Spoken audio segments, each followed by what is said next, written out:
Welcome to another episode of the Press Box. I'm your host, J. Rob. Today I'm here with Random, Riddell, Ben Garcia back again, and Ben as well. This is going to be a great show. I'm really excited. I think there's so much parity going on in the NFL as of right now in terms of just where this thing is going to shake out towards the end of the year.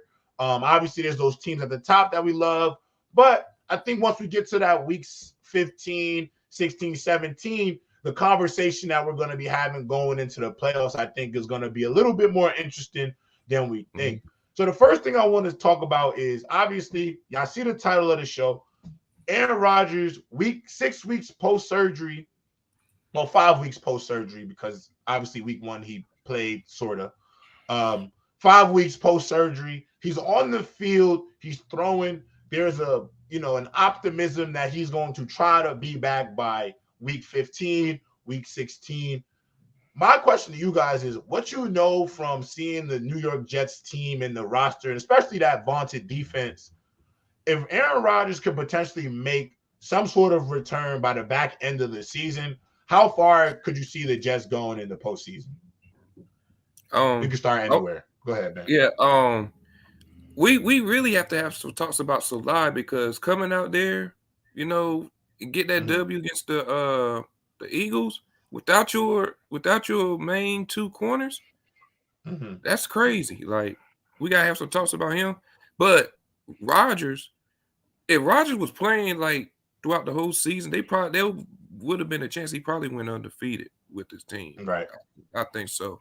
But I see them going like, if he's there, shoot, y'all can make it past the first round and stuff like that. Y'all probably go AFC Championship. So I like the prediction.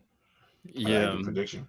The Jets team has always been even since the beginning of the year been like a very competitive team. A lot of people like the roster, and the idea was that Aaron Rodgers would make them a contender, which, in all honesty, based on what we've seen, is more than likely should be true, regardless of Nathaniel Hackett being terrible as an offensive coordinator. They got a great running back with Breece Hall. They got weapons. Garrett Wilson is a legit number one. And then the additional pieces, even though they don't use McCole Hardman, are solid enough pieces around the quarterback, of course. So I think the Jets are an interesting team. It kind of reminds me a lot of like that one Clipper season when they went to the conference championship, and they constantly hopefully Kawhi comes back. Hopefully Kawhi comes back. Hopefully Kawhi comes back. Because the idea is that, okay, if Kawhi comes back, we're about to go win the chip. So this is kind of similar to that, because like hopefully Aaron Rodgers comes back, especially with the serious injury. And then despite all that, hype and everything, it's hard for me to say, regardless of whatever Aaron Rodgers is taking, that he's going to be able to come on the field. And even if he did come on the field, he'll be able to come out and actually perform like an elite quarterback. That'll be, if he does it, shout out to him, but that's hard for me to see. Right. Random. Okay. I know Dave is already setting it up. If it comes to week 16 and Aaron Rodgers is coming in because the Jets are still in playoff contention, it's not just, obviously, it doesn't change the fact that the playoff race just dramatically changed depending on how the Jets can finish. But he's also like changing a lot of things in terms of how we come back, how we look at Achilles injuries from now on, because what did he do? Who's the doctor that he went to? And that could radically change. He has the same Achilles doctor that Kobe had. So doing all that, and then doing, a lot of people going to be looking at his method, because if you're telling me Achilles is really like what feels like the last great sports injury that you can really have in football. And if Aaron Rodgers can do this, oh my God, you're gonna be watching people like, I'll be back week 17. They're totally Achilles the first game, and especially if it's an impact player.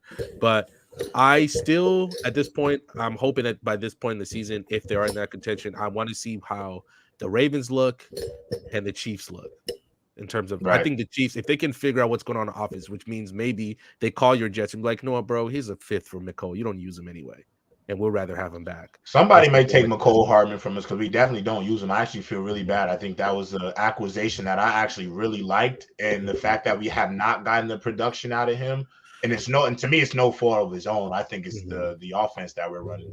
Ben, what's your thoughts on it? Yeah, I think it's completely. You guys know how blunt I am, so I'll say it out. Yeah, I think it's go completely. I think it's completely delusional. Mhm. If you think Aaron Rodgers is coming back this year, guys, he Crazy. is 40 years old. For his Achilles, what Aaron Rodgers is doing, this is what I think he's doing, is for the first time in a while, he's really acting like a leader. He knows he's not coming back until next year. He's giving those players false hope because this Jets team is good enough to make the playoffs with or without Aaron Right. Rodgers, because that AFC that we all thought was going to be outrageous, mostly a little overrated and kind of top heavy.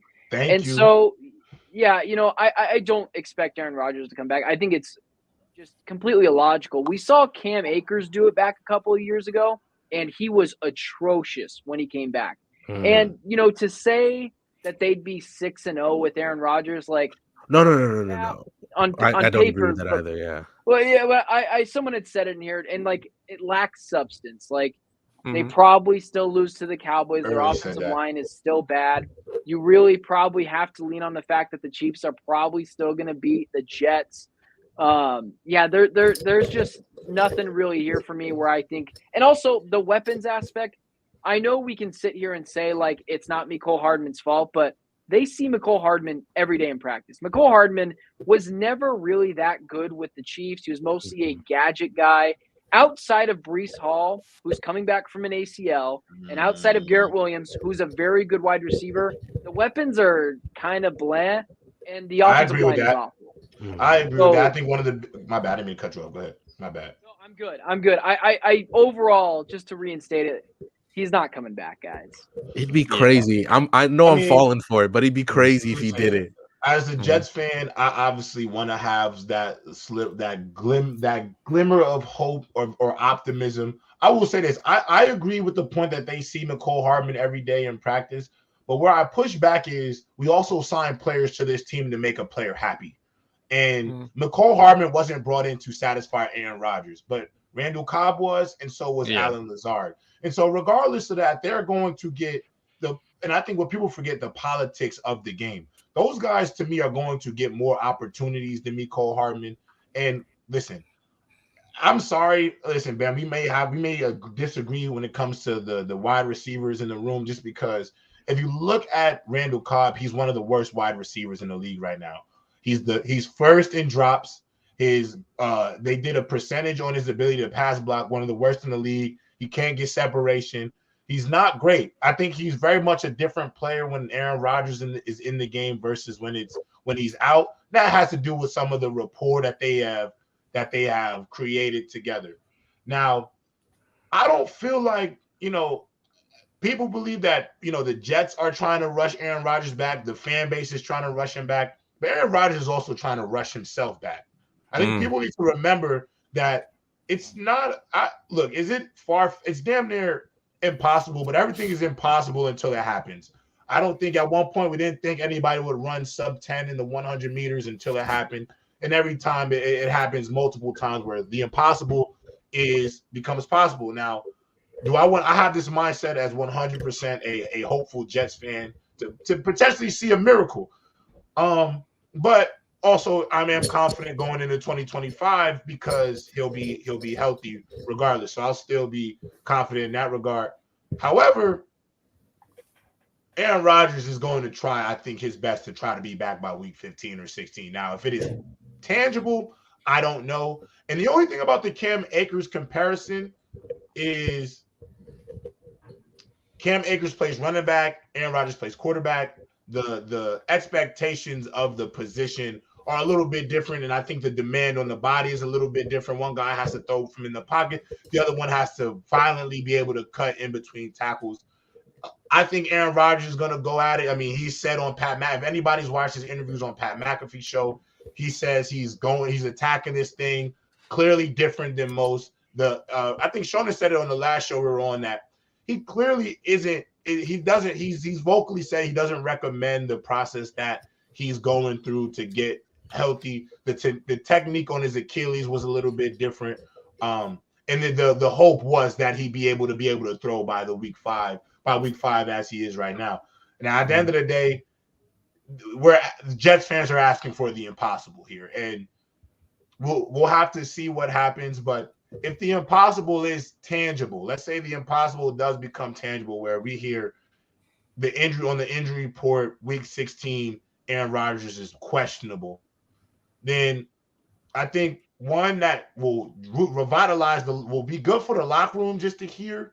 I think one thing is like Aaron Rodgers being around the team has been good, and I think Ben hit it on the nose. Him just being a real leader on that team has definitely brought juice into that locker room. And so, you know, where I'm as a Jets fan, I hope the impossible is able to happen, but to say that it's really tangible, I would be lying. I'd be really lying if I'd say I can see it happening, because I've never seen a situation like this happen before. Right. It is 100% one of those things we'd have to see in the end of January, back end of January, to see if it's actually tangible. But I'm with Ben right now. I don't 100% see it happening, but the Jets fan in me, my heart hopes it is a possibility. Early.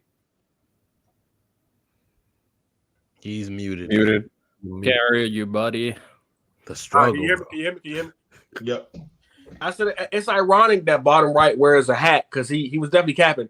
I said the Jets would go 6-0. Wow. Majority because you said the Cowboys game, right? Well, that was Zach Wilson's first starting game since he came off the game with the Buffalo Bills. He was not ready for that game. J-Rob, we both admitted they gave up plenty of short fields because of Zach Wilson.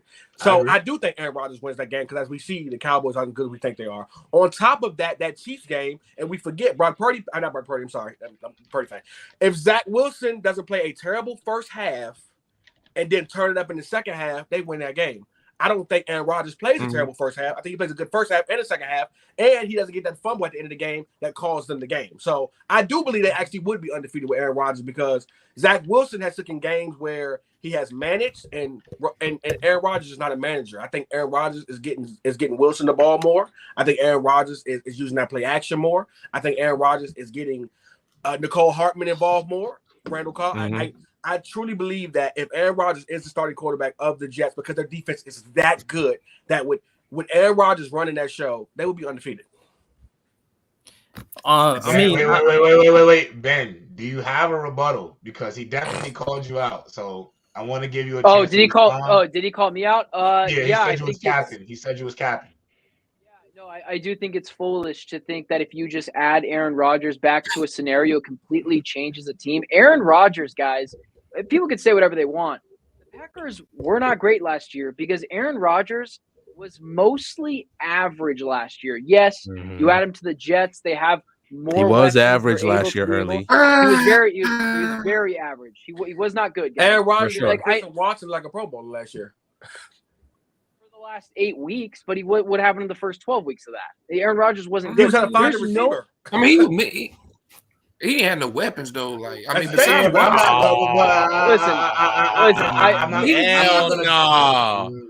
no way are we using that. We're not using that. Name the weapons that's replacing. Hold on. What's the difference? My bad, Ben. I just want to tap into this because I want to, as the Jets fan here, I'm gonna be objective about this because I talked about this a lot. I talked a lot about this last year. People gave Rodgers the excuse about these average weapons. Now, I've also come up here and say the greatest of the great at quarterback elevates the talent around him. That's the first thing. Two, Aaron Rodgers, what's the biggest difference between what Aaron Rodgers did last year with the Packers versus what he did this year in the Jets? He attended every single OTA. He was at camp. He didn't want to be there. Practice.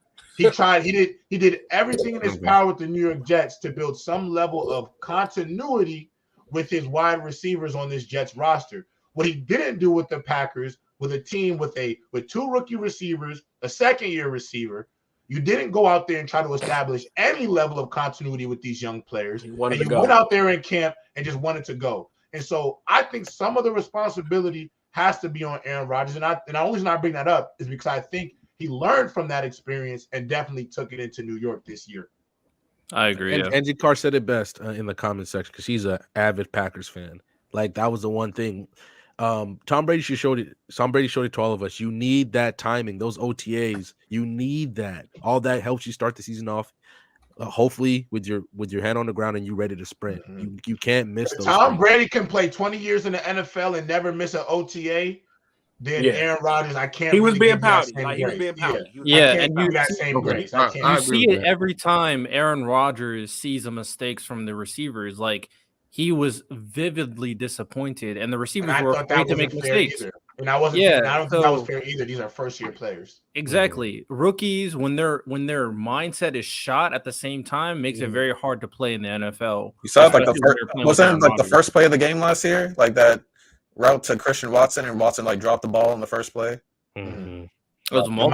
mic is a little crackly, just so you know. Mm-hmm. It's just when you used to Devontae Adams, man. Like you gotta understand that. Well, Like, Devontae yeah, was gone at that hey, point. that top doesn't- of that but- woman, and you dating but the six. It you doesn't have a matter. little That attitude. doesn't matter. It doesn't matter. You can't. At the end of the day, you chose to be with a 6. Nobody told you to leave the 10. You wanted to be with the 6 now, and I don't even think that's a good comparison because Devontae Adams chose to break up. So it is what it is. Remember, Now- one big thing about why Devontae wanted to leave was because they couldn't figure out the situation with Aaron Rodgers, and he didn't want to wait. So Exactly. he took the And bag and Also, left. didn't Aaron And- Rodgers take a bigger contract too, which made it harder to 100%. re-sign And Devontae also, Adams? Aaron Rodgers was 100% holding the Packers hostage every year. I think the conversation about Aaron Rodgers' performance is a I mean, when he that's a did want to testament a lot go, of things. people want to go for like 3 There's years. a lot of things. There's a big testament to a lot of things. Oh, So they my gave him next everything he so wanted. My next question to you guys is Julio Jones. Man. Julio Jones signs a contract with the Philadelphia Eagles. Now, I see some faces here because it's not moving too many people. But Julio Jones, in a quote, pretty much said when they asked about, his addition to the team, he said, "Don't get it twisted. I'm still here to dominate." With a very serious face, I will say. He definitely looked like he wasn't here to play around. And there's also, for those Eagles fans out there, as a guy who reads the injury report, for those Eagles fans out there, just so you know, Lane Johnson is expected to play this weekend against the Miami Dolphins, which really makes me decide, now I'm really picking the Eagles to win that game this weekend. My question to you guys is, with the addition of Julio Jones, do you think his impact will be felt on this Eagles offense that is still trying to find their identity? Do you think Julio Jones will be good as a veteran presence as well for that skills group? Do you think it was a good addition for the Eagles and has any impact? You go first, Randall. I would say, I guess he's going to be more of a benefit off the field than on. I guess maybe I saw Ben's face. Maybe we're thinking the same way. I'm trying to struggle outside of maybe the red zone. How else does he help this team? Mm-hmm. How else does he help this team on the field? He's been good in the red zone. Yeah, outside of the red zone. I think he'd actually be. I actually think as a slot receiver, in some ways, I think he gives you a different look from Quez Watkins. I think you're not going to ask him to be. I don't think you're going to ask Julio to be the same over the top receiver. Yeah, no, you don't need him for that. Because you have Devontae and you have AJ Brown. Yeah, you don't need him for that. Listen, let's not forget he's still 6'3", 6'4", 220 so pounds. He's him and AJ Brown damn near the same type of build. I do feel like in the slot. I mean, if he's AJ not scores touchdowns though. If he's at this age, if he's old, despite his age, no, he never scored touchdowns. Athletic enough. If he's not athletic enough to beat linebackers and some of these slot corners in the league in the slot, then obviously it might be time to hang it up. But I think he can still be a matchup nightmare depending on how he's brought up schematically. Go ahead, Early. First of all, Julio's new nickname is Kitchen because he's cooked. That's one. Two, listen, hold on, Early. I'm gonna say this right now. Do not come up here when you get another phone call talking to us, because we do not egg on these comments that you be saying. And then when your homies, when Stephon Diggs calls you and tells you to chill out, don't be mad at us because we don't say this. Listen, everybody, Julio is cooked. I'm be honest with you. If you're going to use him as a big red zone target, that would make sense. But he don't score touchdowns. Even in his 1,800-yard season, he only scored 8 touchdowns. Julio in his career has only scored double-digit touchdowns one time in his career. One time, 13,000 yards, 6'3", 6'4", 220 pounds, and ain't you know what in the end zone. So if you're gonna bring him on for that, that'd be a waste. First of all, the Eagles don't need no more receivers. Like they don't need no more offense. They need Jalen Hurts to play better and be more consistent, and they need their defense to try to not be in blowouts every game. Try to actually get the ball out of the offense hands and not make Jalen Hurts have to score so much touchdowns or have to drive down the field so much. So if it comes to getting a receiver, that's cooked like he is, I don't think he has no effect. I think he's the same person he was when he went to the Buccaneers. I think he gets hurt in about 4 or 5 weeks, and he's a sideline cheerleader. Yeah, I agree with like half of what you said. I can't get behind You gotta put it in context with He's Julio. he's violating the He's violating a little bit. He's violating. I think Julio has been a dog throughout his years, but But will he don't say score this. touchdowns. It's the facts. But there were times Matt Ryan was just not targeting him in the red zone at all. I remember And why you think years he ago- wasn't? Oh, Hey, don't start. He's by far the Let's not get back there. I want No receiver to catch hold on. 100 passes. Early, I'm with you. I definitely don't think. Stop I it. definitely don't think Julio is the best of his generation because I think that goes to Antonio Brown. But we'll have a conversation about that later. Go ahead. Yeah, he definitely has deficiencies, and we can have the Julio conversation at a different time. But when it comes to the Eagles situation, I agree that they don't need another receiver. The problem with the Eagles, in a sense, a minor problem, but a problem seen to certain people, is that they don't even target other players enough. Like there was complaints that Dallas Goedert wasn't getting certain targets until recently. Devontae Smith, after AJ Brown's kind of blow up, Devontae Smith is not getting as many targets. Before AJ Brown's blow up, AJ Brown wasn't getting enough targets. So it's like I don't think it's a wide receiver issue or anything. Certain schemes could be better. That's something that can 100% be argued. But in terms of what they need, Julio Jones just doesn't make sense in my opinion. Thank you.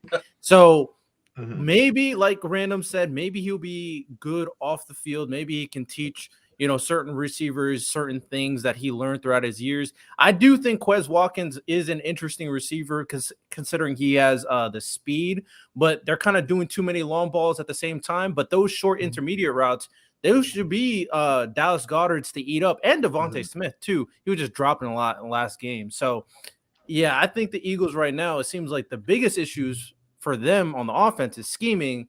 And what they should be cleaning up is that defense, if we're being completely honest. Can I just throw one thing in there? Random and Ben, and both Ben's and Lonnie creep in. But I want to say this, though, Shona, because there's something that you brought up. And I understand, like, Quez is not getting the deep throws that we saw maybe last year and the year prior. But it's because, no offense to Quez Watkins, I think he is a great number 3 receiver. But Devontae and AJ are better deep ball receivers than him.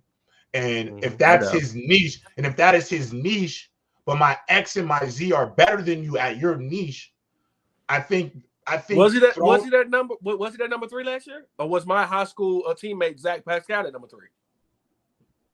I mean, it you depends on who you ask. Pascal, What was that? We're picking hairs, and that's not the point I'm trying to make. I agree. The point I'm making is I think the reason why they went after Julio is because I think he gives a different type of counterpunch instead of Quez, because of the build and what he can do. I think in the intermediate game better than what Quez can do. I'm only thinking from an X's and O's standpoint. I'm thinking from a mindset what I would be thinking about if I was an offensive coordinator. Go ahead, Random, and then Ben. You know what? Pass real quick. So I'm trying to get what I'm trying to say. Ahead, Ben. Ben, can you go first? Go ahead. Ben, top right Ben, then bottom right Ben, and then Lonnie. All right. Quez Watkins is hurt though. So that's the reason why they got Julio. Because I think Quez Watkins in the IR and stuff, but I think he'll be good in the slot though. I mean, Julio ain't the same though. He's still he a little washed, but like I still think he can still take it to the end zone, man, and all that type of stuff. But I think it's a good move. They need more receivers. I don't understand. Quez Watkins is on IR, so that makes more sense signing Julio. Right. He's on IR, so he's gone for a month. Right. They need a slot receiver. Yeah. Ben G. I don't just kind of reminds me of when I was in 7th grade and the Phoenix Suns traded for Vince Carter. It was really cool. Vince Carter. It was fun to see Vince Carter, do his little thing, dunk the ball. It was fun, and it was probably great leadership. But what is Julio Jones going to add? Get on to someone on here if they say that Julio Jones is cooked. I would just ask that those people stick with their opinion and live with it, because my whole thing is I have strong opinions, and if Julio Jones calls me up tomorrow and says, "Dude, why'd you call me cooked?" I'll stand by that opinion, and that's just how life is. I probably would. I can say this. You probably would, because if you had his number, you probably wouldn't say that. No. I don't hate Julio Jones. I could say this. Julio Jones is a top 15, top 20 receiver of all time. He was awesome. And I could also say he wasn't the best in his mostly era, though. cooked right now. Of course he wasn't. Nobody that's said not- that. Early. No, you said he was the best in his era. Nobody said Nobody that. said that. Early, you're hearing No, I Hey, didn't. Rob No, said that, y'all. He did. No, I He said didn't Antonio say Brown. that. I said He I said think it was Antonio Brown. Brown got back. Now, hold on. Let Ben get his take off. You taking us in places that we're not trying to go right now. Go ahead. My bad. Listen, just with Julio Jones, like I could sit here and say Julio Jones is awesome, and he was a top 5 receiver when he was in the league for a long time, Pro Bowl receiver. But yeah, guys, he's mostly cooked. There's a reason why he wasn't signed, and I would say that to anyone. Because there's a reason you weren't signed for many weeks. And then I'll say this: he does fit a need that this team needs. They need another secure wide receiver. He's a big body. He absolutely fits what Philly does, which is big, strong, tough football. And also, I think the thing that's getting overlooked in all of this is the leadership. When Jalen Hurts and A.J. Brown are fighting with each other on the sideline, Jason Kelsey and the offensive line guys can kind of break it up, but you'd like to see a receiver do that. And who else best to cool heads than Julio Jones come over and be like, guys, I've been through this before. Everything's all cool. Let it go. Relax. Like, that's the kind of leader that Julio Jones can do. I'm not expecting Julio Jones to do next to really much on the field, aside from some timely catches. But this is a pretty big deal in the locker room. And being able, like, there's still guys in the locker room talking, guys, dude, we signed Julio Jones. Like, do you guys remember him when I was like, that's a thing. Right, He'll be able to connect the younger guys and the older guys together. And that's an actual thing. Aside from the field, it doesn't move the needle for me. It doesn't add an extra win, doesn't add an extra point in Vegas. But the leadership factor is a real thing, and Julio Jones is really good for that. But what proof do you have that Julio Jones is the leader? Anybody know? He's been okay. I think most people I've would. never heard him be the raw guy. I don't know if I agree with that. You I can don't lead think in different ways, man. Yeah, I would say I think But Julio even then, 100%. I've never heard him to take somebody to the side. I've never heard that though. Because you just don't. It doesn't mean that he's incapable either. I Doesn't mean think that just because you don't. if you He listen doesn't to mean how he his has it. teammates have talked about him, I don't think he's allowed. No, none of his teammates have ever called him loud, but he's 100% lead by example. I think he does command enough respect where A.J. Brown and Devontae Smith would 100% listen. I mean, he dominated. Grew up watching him play. He dominated the conference that they both came out of when it was at his absolute peak. When that conference was at his absolute peak, he dominated. I think they all respect him. Man, listen, dog. Devontae and Julio both are Alabama's receivers. I think I think you're you're just being a little bit more like spiteful than anything because you're trolling a little bit. Devonta Smith, Julio Jones. I know a little bit about Julio. That's what I'm saying. I watched him for many years against my team twice a season. We've all watched him, brother. We all watched him. Here's what I'll say: the Devonta Smith, Julio Jones, Alabama connection is something I didn't even think of. That's actually a big deal as well, to be able to look up to someone and be like, hey, we kind of went through the same path together. But here's what I'll say about the Julio Jones not elite thing, just really quickly. When we think of wide receivers, elite wide receivers, more often than not, they're divas. Who are the guys that really we're like the Jamar Chase thing? Awesome guy, but complaining about not getting catches. I'm always open. You have to feed the guy the ball. He's probably still a leader, but he's got a little bit of diva in him. And when you look at guys like Julio Jones, we never had that problem. Not quiet. Fitzgerald, very quiet. We never had that problem. That stuff goes a long way, and that's what I mean by like leader. A.J. Brown has not been getting his as much as he would like to early in the season. Julio Jones has been there. He hasn't complained about it. That's a guy that can pull A.J. Brown aside. Like relax, bro. A lot of divas. There's a lot of divas in wide receiver, and that's okay. That's part of the culture. There's nothing wrong with that. But like added bonus when you have a Julio Jones and a Larry Fitzgerald who never speak out when things go wrong. Like that's but Larry was known for being a leader, though. No, he did speak out about being a leader. But at the same time, early, I think something we gotta recognize. Hold on, wait, Sean. Let Lonnie go because Lonnie didn't get to speak on the time, Right. And then go after him. Go right after him, though. Right after him. No, I agree with a lot. I agree with a lot, y'all. Like him on the field isn't moving me because is he technically gonna be a fourth option passing because of Goddard?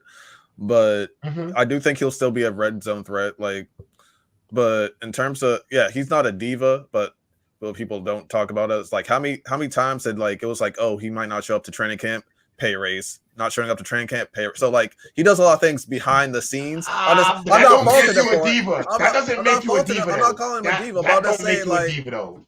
This is a league that doesn't guarantee money. This is a league that does not guarantee money. Oh, get your bread. But I'm just like, I don't remember. That is I don't remember 100% another a receiver business getting as decision. many he pay came into the raises. press conference saying, "I'm here to dominate. Don't get it twisted." Like what? No, I mean, I've never seen that's not a bad thing to say. No, it's not a bad thing. I've never seen a receiver get as many pay raises as Julio though. But He deserved them though. I'm not saying he definitely deserved them. But no, I think he'll be a serviceable fourth man option, especially in the red zone because he is a big body. But yeah, I feel like they still need help with the safeties, the secondary. I feel like that's where they should prioritize. Well, I mean, he doesn't make any dividends on the cap though. I mean, what they're paying? No, like he doesn't change the cap. But, yeah, I'll be honest. Wait, the chat early. Did you say that AJ Green's better than Julio? Okay, we don't need to go down that road. Starting off, he was. That's all. Okay. We'll have a full Julio AJ debate at some other time. But like one thing that I wanted to say is that just because outside looking in, we don't see people talking about someone being a leader doesn't mean that they're not a leader, right? So we hear it all the time from people, even from like No man, he needs to see the clip of Julio Jones talking to receiver right when it happens, so he can believe that's which is crazy. Yeah, that's what you said. Let him finish his point. Wait, let Riddell finish his point. Then go ahead, Random. Let him finish his point. I mean, I get we live in like the social media world where the proof is in the pudding, but we hear it all the time from players of how this guy was a leader and he mentioned him for the first time, and as a player you never would have thought of. So we can't really make that claim that Julio isn't a leader, especially being a veteran wide receiver willing to come on the team in this situation. And I will say that I didn't know that Quez Watkins was injured, so I do think that's a big thing. From what I'm seeing, I don't know if Julio will be the third receiver, but they don't really have a lot of receiver depth. They have Zacchaeus as their third receiver as of right now, and then they have Covey as a receiver. So, I mean, it's not. I could see Julio getting like spot time. Zacchaeus, okay, we need you here for these gadget plays, and then Julio, we need a third down. Like you quick, like in and out, comeback route, easy third down. So I could see something like that for Julio, so he can actually get more time than I'm expecting. But we don't got to be nasty when it comes to Julio early. Yeah, so let him rock. I hope that he's not their third best receiver because. Like that really shouldn't happen because just have his age and all his time. But if he can't, realistically, it's still Goddard. Goddard's still like their third. If you're not counting tight ends, it's either Zacchaeus or Julio. So I basically at this point, it's a no risk, no reward, no like low risk, high reward proposition. Obviously, with him being in the classroom, being in the locker room. If I'm gonna get a vet, I might as well get a Jarvis Landry. Early, stop. You only saying Jarvis Landry because you saw the hard knock pieces. You wouldn't. First of all. Those guys grew up watching Julio Jones, not dominate just in college, but in the pros, where we're having legitimate conversations about who's better between him and AB. Like that stuff matters. Okay, just because you don't see it. When AJ Brown starts complaining about touches, like who's gonna Julio, be? Like Julio Jones can straight him out. Yeah, he's the type of the person that has the cachet. Be like, hey, I've been in your position. We just need to stick to the game plan and keep it moving. Like that's the type of. I think it's good for the locker room, bro. I think ultimately it's very good for the locker room. Plus, he's somebody who's also been on that same thing. He knows what it takes to get to the Super Bowl. He knows how it feels to lose one as well. Yes. And you can't just. It's experience that at least now that we look at that receiver room that wasn't really there. Like to use the Texans for example. You go look at that young receiving room that they have, but then they have Robert Woods there. Just a guy that they can rely on to answer questions about them going in the league, still make valuable catches on pressure downs, and he's a leader there. Just because it didn't matter last year when they went to the Super Bowl. I don't. Bro. That's okay. All I'm saying is, I think they need a leader in the locker room. But hold on. I think you're being a little too critical of the Julio Jones move because I don't think anybody here is looking like, oh, they got Julio Jones. They're automatically going to win the Super Bowl. Yeah. But I think in terms of like the continuity he could bring for the team, a leader in the locker room, I think that does matter. I mean, ultimately, let's be real. A lot of the best players on the offensive end for this Eagles team are 25 and under. These are But young players. But that's what it was 26 and last under. year, J. Rob. Why I all of a sudden understand they that. needed a better receiver in the locker room? Because Because you Without didn't. Hold on, time out. Because you didn't. First of all, because they still didn't win it all. That's one, first and foremost. It's not like they won the Super Bowl. They still, at the end of the day, teams don't win the Super Bowl. And what do they do in the offseason? They're going into this. They try to improve in some way, whether it's 1% or 10% better. You're still trying to get better because obviously. So, in your all honesty, would Julio have changed that? Would a better receiver? But what I'm saying is, you're caring about you're too invested in something that doesn't really matter. They're paying him no money to be there, probably a low contract. They're bringing him in as another receiver. Nobody's expecting him to have this huge impact. I think the other thing about it too, let's be real. I think he's still big and strong enough. I mean, he's still got that grown man strength where, listen, they might be in some 22 personnel type sets where he might be their other tight end. I'm going to just be real with you. I think y'all he has the type of something that doesn't really matter because Julio doesn't really matter. That's what I'm making the case of. No. I'm gonna tell you why you're the only one who seems to care a lot. Because if you listen instead of reacting to every one of our takes, nobody explained Julio as being some sort of extreme needle mover for the Eagles. We all pretty much hit the same things on the head. He's probably going to be used as a slot receiver. He'll be a good leader in the locker room. And we think that he'll be a good piece in terms of continuity, especially with their young wide receiver core. But nobody looked at Julio and said, yeah, he's going to be this guy to move the needle. I think they have more than enough ability. I'm not saying y'all did. I'm just saying, like, why get an offensive weapon at all? Get some deal. Like, if you're going to go straight. But what I'm saying, I'm not disagreeing. I'm saying they need defensive help. That early, but what I'm saying is you don't think that they can still go do that? There's still a PS2 on the market. There's still a Justin Simmons on the market. We've all agreed that the Eagles get PS2. That's game. That's what I'm saying. We all agreed that the Broncos have enough. Focus on getting But that's what I'm saying. We all agree though that the Broncos have enough defensive pieces where, depending on where those pieces fall, like we also agree, like if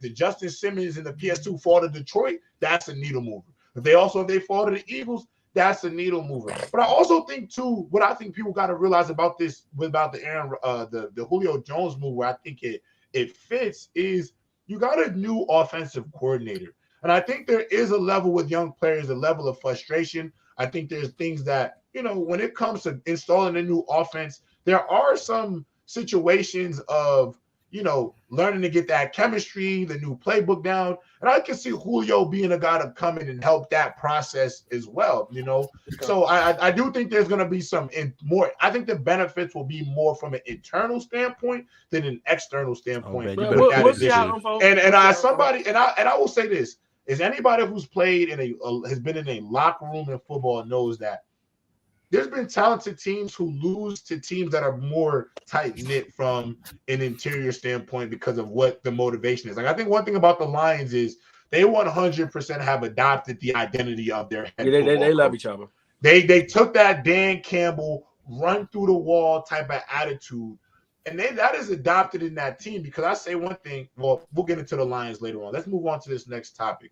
So Michael Parsons, he has a show every Monday on Bleacher Report where he kind of gives off, his takes on the football season.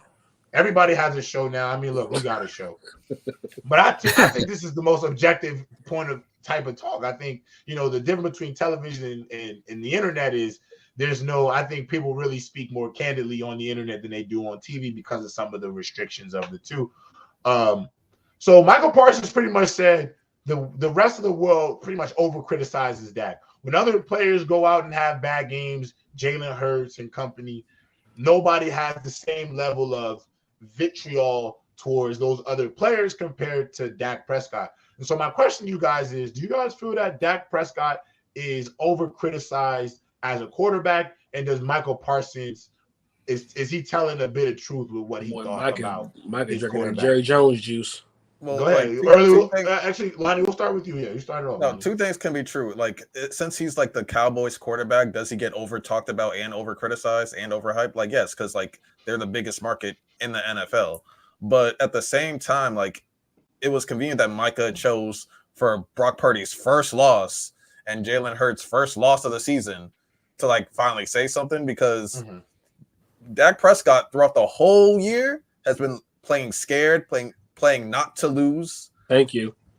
So like I'm sorry, like Jalen Hurts and Brock Purdy have not had that same energy. Now, this was the only game where if Dak was balling out all year, then he would have a point. But Dak has been since I don't know. The defense has been saving him.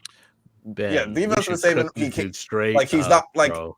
when it comes to like Dak attack. Like I'm not scared of Dak. I'm scared of everything around Dak. Dak is like the third or fourth thing worried. Like when you're playing the Cowboys, you're worried about the defense. You're worried about Micah. You're worried about CD. You're worried about Pollard. Wait, and then eventually you get to Dak. Dak is not. Oh, he's not like the weapon. Like Jalen Hurts. Like that's probably one of the first things I'm thinking about besides that D line. Mm-hmm. Brock Purdy, like, yeah, he has weapons around him, but I know, like, oh, he's probably gonna play mistake-free football, but he's not also gonna play not to lose. So that didn't move me. That was just Micah defending his guy. I like it. I'm not mad at that. I'm actually not mad at that at all. What else, guys? What are your thoughts? Yeah. I think someone who is probably the most famous for his criticism of Dak Prescott. You play for the Dallas Cowboys, right? Could have signed somewhere else. You could have taken another franchise tag and left. He is on the Dallas Cowboys. He's going to be criticized highly. That's just how it works. No one cares about Josh Dobbs and the Arizona Cardinals right now because it's Josh Dobbs on the Arizona Cardinals. They care because it's quote-unquote America's team. So like with Dak, there's another factor. Dude, you make what used to be called Dak Prescott money. Now it's called Daniel Jones money because he took that title from you. Because he makes $40 million. Dak, cry me a river. And I know it wasn't him, it was Micah Parsons, but like, yeah, you're going to be over-criticized because you're on the Dallas Cowboys, because you make as much money as you do. And the reason why we don't discuss this problem with Jalen Hurts, one, he hasn't been in the league as long as Dak Prescott, and two, go ahead and check their playoff wins. Jalen Hurts in less time has the same amount of playoff wins as Dak Prescott and has performed better in the playoffs than Dak Prescott. So, quick question, everybody. Besides that 60-yard Houdini play by Pollard against like the 32nd ranked defense in the league, how did Dak Prescott play? Because that was a mid-performance against the worst pass defense in in the league. Period. Yeah. It was a mid for someone that wants to get paid. Didn't play that bad though.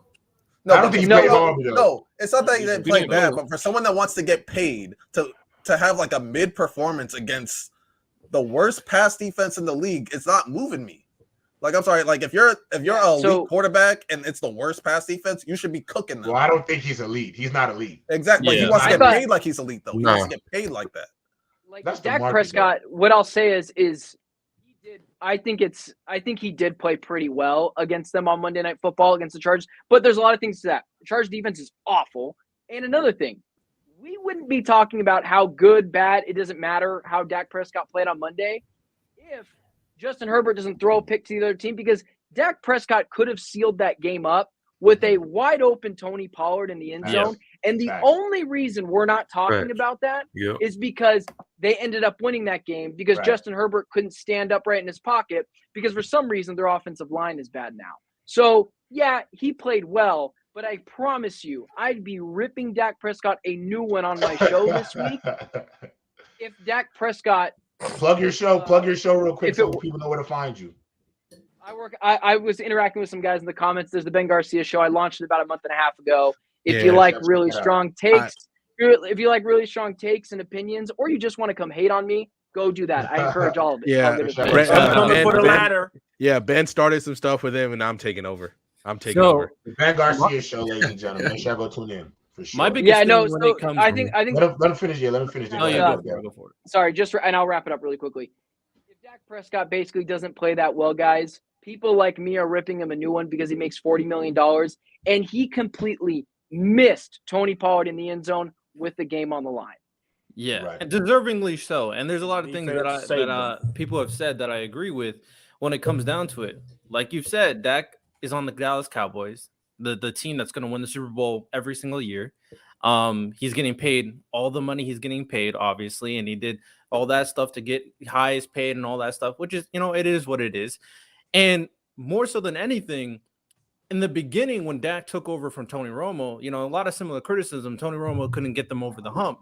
And Dak Prescott, this new gun, especially when he started out, he was playing pretty well. And then at first, people weren't really coming for Dak. But then it's been years since then. And your team has been one of the best constructed rosters for years. The difference between Dak Prescott and Kirk Cousins, other than being the Cowboys and the Vikings, is that the Cowboys had a really good team, have been playoff contenders, been arguably Super Bowl contenders to a lot of people, and they haven't been able to do anything with it.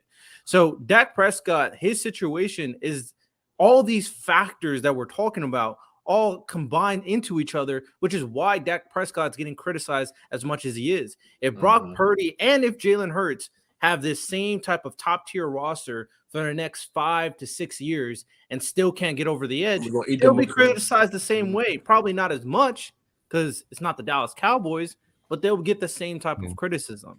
So let's not pretend that there isn't reasons why Dak is getting treated how he's getting treated. And then the fact that the Dallas Cowboys got rid of Kellen Moore and the passing game is as poor as it been this year doesn't help his case either. Right. I like it. I'm not mad at it. Yeah, any other thoughts? Any other thoughts before I take the wheel? I don't think Dak Prescott's a bad quarterback. People make it seem like last game he played well. I think he played a little bit well and stuff like that. So yeah, it's just that he's with the Cowboys. People going to hate. So that's all it is. No, I think Dak is just one of them guys that for what he's been given over the years, and people act like he's not 30 now. Like, he's been in the league for a long time. He don't get it done. You don't get it done. No, it's also markedly known that if you're the Dallas Cowboys quarterback, you just get more publicity, both negative and positive. You just are. But it doesn't help if you don't get it done. I think if Kirk Cousins played for that team, it's a way better situation. No, they would still kill him because he's not good enough to win a Super Bowl. He's not. Well, they would still kill him. He's never had those teams though, random. So they would still kill him. The main denominator is that the fact that they're playing for the Dallas Cowboys. That's not true. Yeah, I think that's not true. I don't think that's true. Go ahead, Ben. No, random. Take it even back a notch. He's not good enough to win the Super Bowl, right? No. He's not good enough to win multiple playoff games in the same year. It's never happened. It's not. Listen, Cowboy fans, stop acting so sensitive. No one hates you, especially myself. I do. I do. Get up. Listen, this is what I'll say here. No take that I've ever put out has been put out propaganda-wise because I just hate your team. I don't have enough time in my day to hate your team. Maybe you need to self-reflect and look in the mirror and go, it's been 8 years. We still can't win multiple playoff games. Right. And maybe this guy, maybe he's just not the guy. Maybe we could move on to another guy and have a chance to win a Super Bowl, because the standard for Dallas that I hold them to is Super Bowls. And if they want to not hold themselves to that, then cool. You know who doesn't hold themselves to Super Bowls? I know, the Arizona Cardinals. That's why no one ever talks Arizona Cardinal football.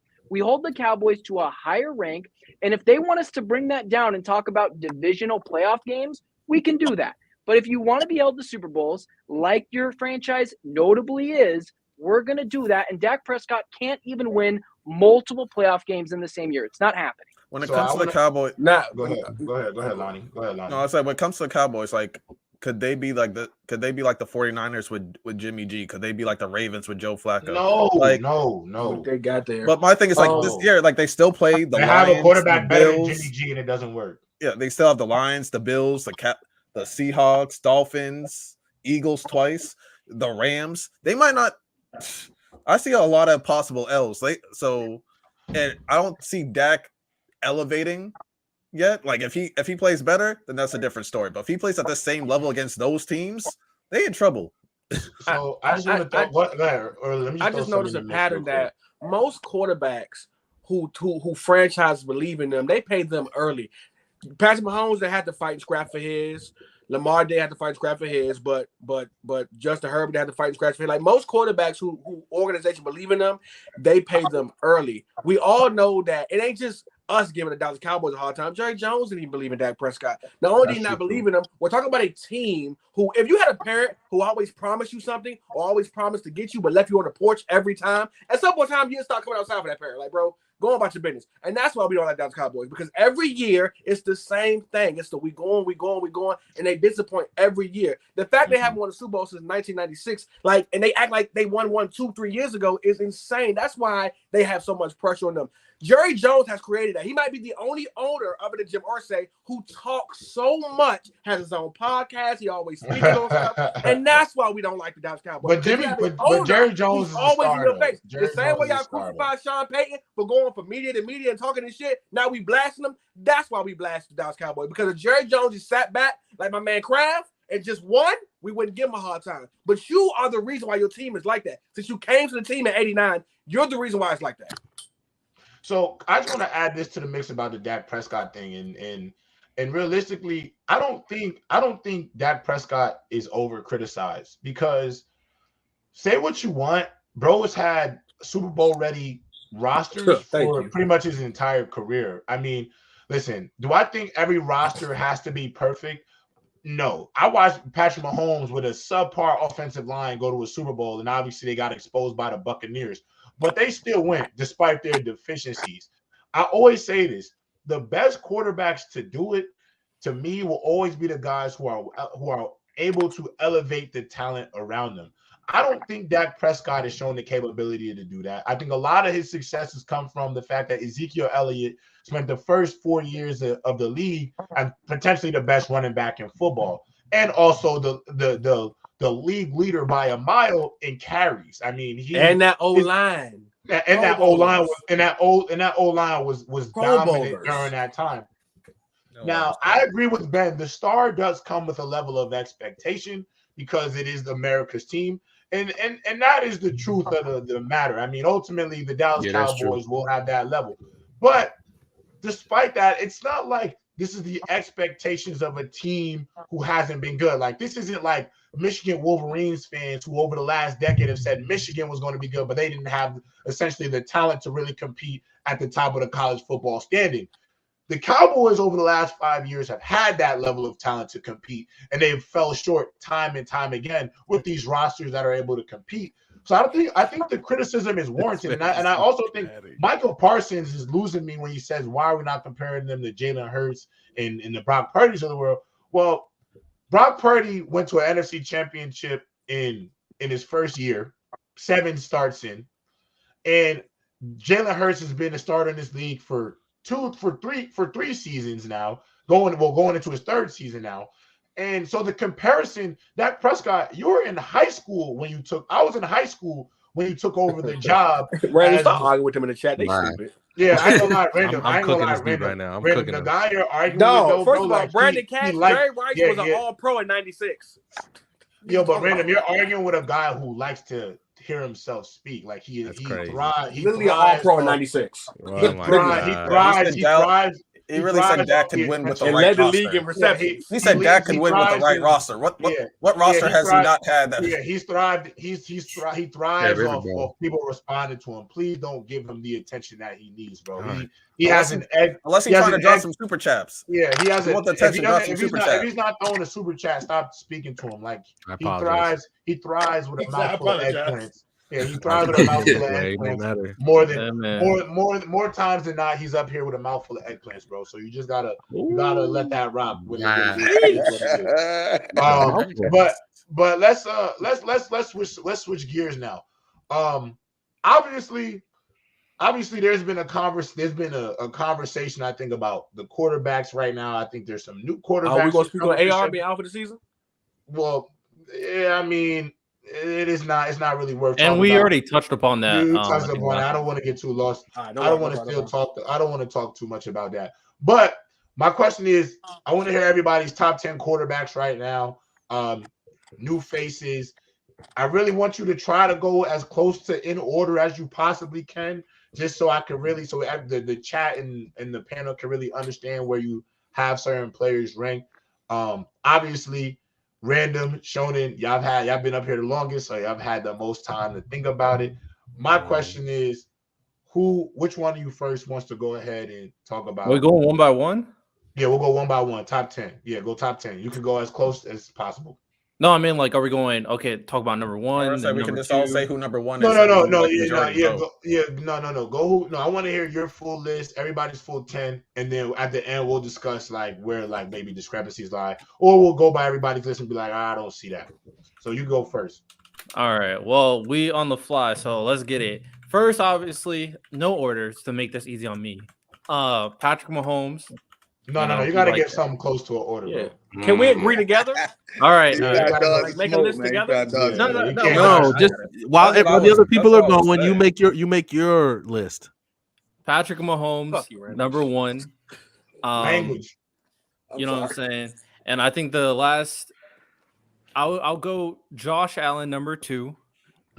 That's because number three started finally cooking. And it's Joe Burrow, number three. Bro. Number four. No, I thought you might put two in it. That's all. No, number four. Despite, I think he's a choke artist, I'm going to go Justin Herbert. Number five, I'll go Lamar Jackson. Okay. Number six, I'll go Jalen Hurts. Okay. Oh, no. Number six, I got Matthew Stafford. Okay. Number seven, I got Jalen Hurts. Okay. Number eight, I'm going to go Trevor Lawrence. Okay. Number nine, he deserves it. He's been winning. Jared Goff. Yeah, And Edge. My dog Edge, man. number 10, I'm going Kirk Cousins. Okay. Damn, no Tua love. Oh, Nah, Too late. You're done. No Tua love is crazy. Random, give me your 10. All right, number one is Patrick Mahomes. Number two for me is Josh Allen. Number three is Joe Burrow. Number four is Lamar Jackson. Number five. Ooh, okay. No, number five. I'll say it. Number five is Tua. Number six is Herbert. He's cooking though. He's cooking right now though. Like Tua is cooking. So if somebody says it, I really can't hate on the assessment, bro. He's balling, man. He's balling. He is. Yeah, bro. number seven is Herbert. Oh no, my bad. Number six is Herbert. Number seven. Maybe I'm just hiring him. I really like how he's been playing. Number seven is Jared Goff. Number eight is Matthew Stafford. Ooh. Oh my God. Okay. Number nine. I'll save that for 10. Number nine. I'm missing somebody right now in my head. Jalen Hurts. Did I say Jalen Hurts? I think you just said him now. Jalen Hurts is number 9. And maybe because I want to be, I just like how he's playing. I understand that he lost, but Brock Purdy at number 10, a soft 10. Okay, I'm not mad at Brock Purdy in the mix. Bam, let me get to that 10. And if Justin Herbert is number 2 on your list, I'm kicking you out. Nah. He ain't. Because I know you lying. Because I know you dead lying. He ain't. 1, Mahomes. 2, Allen. 3, although he ain't playing like, I got Joe Burrow at 3, Herbert 4. Mm-hmm. 5, I got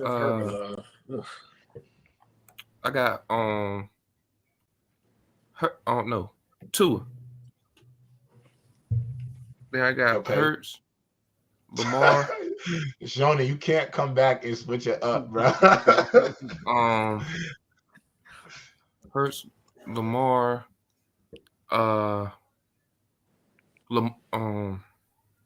Jared Goff. Yeah, Edge. You gotta put Edge in the mix. Yeah, I got to. Kirk Cousins. Kirk is nasty, but all right. What number you at? What number you at? I'm at 9, I think. 9. Okay. 9, 10. Yeah. 9, 10. Let's get it. Yeah. 10, I might go. I'll throw Dak in there. I'll throw Dak. Oh my God. I'll throw Dak. Okay. I'm probably missing somebody though, but go ahead, D-Man. What we got? It's Trevor Lawrence. Dang, I forgot Trevor. That's tough. We all know Pat Mahomes number 1. I'm on the edge with Josh Allen at 2, man. Gonna lie, man. But, I'm so tired of all this strong. I didn't want to put him 2 either, to be honest. Wait, who this? I mean, I got Allen at 2, man. You know, Allen at 2. No, sir. I got Lamar Jackson at 3. I ain't mad at it. I'll put Joe at 4 because I feel like Lamar been, even though he had a little moments, but he been more consistent this year than Joe right now. Turn the tape on. Early, you even admitted it too, gang. You said the tape is speaking for us. My list is coming. My list is coming. Joe 4. Okay, 5. I'm going Tua. Okay. 5 Tua. 6. I'm going Golf. Yeah. 7. I'm going Hurts. 8. I'm going Herbert. I'm sorry. I'm going your boy Herbert. 8. 9. Let's see. Off the dome is crazy. Yeah. I know, right? Crazy. You just missed the obvious name. I don't know what you want me to tell you. I did. I'm trying to go back. Trevor. Yeah, Trevor. I want to say Trevor 8 and Herbert 9. What's you on Trevor? And 10 would be Matthew Stafford. Y'all so disrespectful. Okay. Go ahead, early. All right. We talking about just this year alone, or we talking about in general? You could, in general, you could do this year. I think honestly, way in this year. Yeah, I went this year. The real list. We talking about this year. We talking about golf. But I don't want to do like I don't want to just say this year because if we're going by this year, then Pat Mahomes wouldn't be one. You know what I'm saying? Oh yeah. You so I want it to obviously be like this season, but let's be realistic. So obviously. Okay, we're gonna be honest. So at 1, Brock Purdy. No, let me get Patrick Mahomes at 1. We have Joe Burrow at 2. I'm going. I don't like him at 3, but I'm gonna go Josh Allen at 3. I'm gonna go Tua at 4. I'm gonna go Lamar at 5. Take Lamar over Justin Herbert. Over Hurts. I'm gonna go Hurts at 6. Jared Goff at 7. Matthew Stafford at 8. I'm going Purdy at 9, and then my last pick will be. Did you say Herbert? Yeah, no, I didn't say Herbert. I want my last pick between Herbert and Trevor Lawrence. I'm sorry. Just of right now, I've seen enough. I'm gonna go Trevor Lawrence. I heard he hurt my heart last week. Ooh, okay. Man. Trevor Lawrence. Yeah, okay. Lonnie, what about you, boss? I got Mahomes at 1. I got But Burrow wait, did you not say Justin Herbert at all? No, I just like because he's 6'6" and he got long hair. I don't know. That's what I say. What is Trevor Lawrence? Hey, listen. He said it, Chad. Not me. Don't know how you could be a top guy with a 27-27 record, but we're gonna get into it. Go ahead. Wins don't matter. Wins don't matter though. Winning don't matter. Go ahead. I got Mahomes at 1. I got Burrow at 2. I got Allen at 3. I got Lamar at 4. 2 at 5. Mm-hmm. Hurts at 6. Herbert at 7. Then it gets tough. Did you say Lamar? Listen, I said Lamar. Where am I at? I'm at 7. Then I said Herbert at 7, I think, or was it 6? What? Mahomes, Burrow, Allen, Lamar, Tua, Hurts, Herbert. Then give me Brock Purdy, then Trevor Lawrence, and then I'll go Jared Goff. Okay, my boy Jared Edge gonna love it. He deserves. One dude that yeah, crazy man. 27, no playoff wins in 4 years. Hold on, let me say something too. I'm gonna say one thing too that I just want to put out there. Actually, let me just get my list. So at number 1 is clearly Patrick Mahomes. I don't think there's any world where Patrick Mahomes isn't the number 1 quarterback in the world. Number 2, I'm gonna go Joe Burrow. Thank you. I'm gonna go Joe Burrow. I feel like I think he's been the closest. But for 3, I'm going 3A and 3B, and then going straight to 5 because this is where I just don't know. So my 3A is Josh Allen. I'm going to throw Josh Allen a bone here because I think the one thing people don't talk enough about Josh Allen, and I've been critical of Josh Allen for sure, but I will give him this as Josh Allen is what I say, making the most or elevating the talent around you despite your deficiencies matters to me. Josh Allen is going to playoff runs without a legitimate run game, without a great rush defense. I think I think he is very much the run game for the Bills. Yes, he is early. He absolutely is. As of the last few seasons, if Josh Allen's ability to insert himself into the run game, the Bills would not have a run game. But again, what was he doing before he got my Brody Stephon Diggs? Hold on. No, he definitely excelled. He keeps saying that, but what was he doing before? Wait, let me finish. Hey, this is my list. Hold on. This is my list. I didn't interrupt you. I only had to jealous. Okay, I'm sorry. Go ahead. Allen has made the most out of, Allen has made the most out of talent that has not really been to standard. I do think last year he's had a lot of injuries on his defense, can't establish a run game, and he's been able to elevate a team that has not, to me, with a different quarterback, they would be a completely different team. So I got to give Josh Allen a little bit more love. They might win playoff games. I know a lot of y'all don't understand what I mean by elevation. I understand y'all are okay with quarterbacks being losers for their whole career. That's why y'all come in here and don't give the same defense of Phillip Rivers in his career, but it's okay. Being 500 and having been passing for a lot of yards makes you a Hall of Fame quarterback. But that's a word that I don't understand. But I'm more of a winner. I'm a winner in life. I try to win at everything I do. So would you say J-Rod 27-7? 27. Herbert a few years from now is going to be a scooped up Jay Cutler. Hold on. Let me say one other thing earlier. That's wild. We live in a world where, and I love Herbert's talent, top 5 talent, Jay Cutler's for real. Top 7, top 8 quarterback, no doubt about it. But at the end of the day, he's also been, it doesn't matter because it's no point of trying to change their mind. So 3A is Josh Allen. My 3B is Lamar Jackson. I think he has also made the most of a situation, but y'all watch more, but I'm not going to get into that because y'all going to tell me y'all glaze Lamar, and apparently y'all understand. Lamar top 5, man. Y'all watch more tape than me, so I don't know what I'm watching. He top 5. At 5, I got from 3A, 3B now at 5, I got Tua Tagovailoa. So like my list. Next, I got Jalen Hurts. Okay. Then I got Justin Herbert at 7. I guess so. He'll be 7. At 8, I got my dog Matthew Stafford. 9, I got my dog Jared Edge. Okay. And the 10th best quarterback in the world to me right now, as of this moment, is C.J. Stroud. I was about to say that. He was on my outside looking in, man. He was on my outside looking in. I'm just right there. C.J. Stroud, and I'm giving C.J. Stroud the top 10. Yeah, I know I like him. For one, I think the level of difficulty to do what he's doing for the Houston Texans needs to be highlighted. He's out there balling with just Nico Collins and Little Tank Dell, and obviously Dalton Schultz is balling as well for them.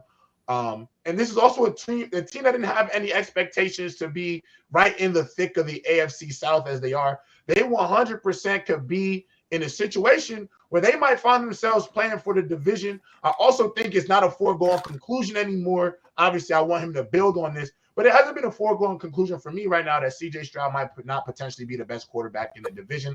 Obviously, most people are going to go Trevor Lawrence, but I think with more games under his belt, there will be a legitimate discussion of who's the best quarterback in the AFC South because of the way C.J. Stroud is moving. I also want to give him the nod. Because of the fact that C.J. Stroud, a lot like how Justin Herbert came onto the scene in his rookie year, was thrusted to stardom, being able to make the most of his situation in LA. So I look at C.J. Stroud right now. He's my 10th best quarterback in the world. Now, to the panel, is there anybody's list or anybody's take? Go ahead, Ben. Set the tone. All right. I'm seeing a lot of Herbert slander here. I see it's a lot of Herbert slander. Who slandered him? Hey, I think he's super talented, but like at the end of the day, the end result is the end result. So like you can say he's top 10, but like in Jay Cutler's problem, was he not based off a talent top 10? So like if they end up having like the same type of career, they end up having the same type. I think he's talented. Looking at his talent, Jay Cutler, not gonna lie, that's pretty nasty. Not gonna lie, Brock Purdy over Justin Herbert is disgusting in my opinion. Nope. I'm not a Herbert guy, and also I forgot to put 2 on my list. I do apologize. I'm gonna put that on the record so they can't clip me. I'm putting that on the record. His first 15 games. But I will say Brock Purdy, I like Brock Purdy. He's cool, but there's no conversation on some of y'all lists that y'all putting Brock Purdy over certain people. Like hey, he's Brock Purdy. But this, I think I don't think. Herbert Lawrence. Hold on. Can I just answer this super chat because they paid for it? And I'm about to ether, bro. So hold on. First of all, Marquavian Black, hell of a name, my brother. I love it. Salute to J Rob and the panel. Salute to you. Thank you for sending the super chat. Drink more water. He thinks he's about to cook me. For J Rob and those that say winning is a QB stat, you just said Herbert is 27 and 27, indicating winning matters. So why isn't drink more water, cook? So why isn't Lawrence or Purdy top 10?